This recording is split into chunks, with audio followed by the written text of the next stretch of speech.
দলটো এতিয়া আৰু ভাললৈহে গৈছে।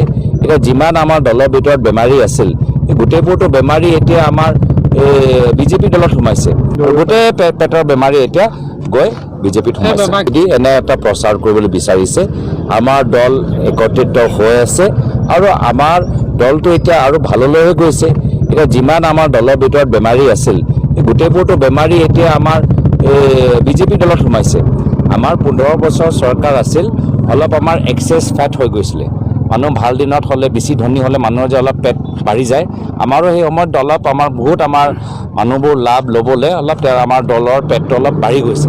এতিয়া লাহে লাহে আমি ক্ষীণ হৈ গৈছোঁ। ক্ষীণ হ'লে আমাৰ ভালেই হৈছে, ক্ষীণ হ'লে আমাৰ সুস্থ হৈছে আৰু গোটেই পেটৰ বেমাৰী এতিয়া গৈ বিজেপিত সোমাইছে। আৰম্ভণি এতিয়াৰ পৰা হৈছে কি যি সময়ত তেওঁলোকৰ দলৰ নিজৰ চৰকাৰ আছিল, তেওঁলোকে পুৰণা কৰ্মীখিনিক গুৰুত্ব নিদিয়াতকৈ নতুনকৈ মানুহবোৰ যোগ কৰি পুৰণা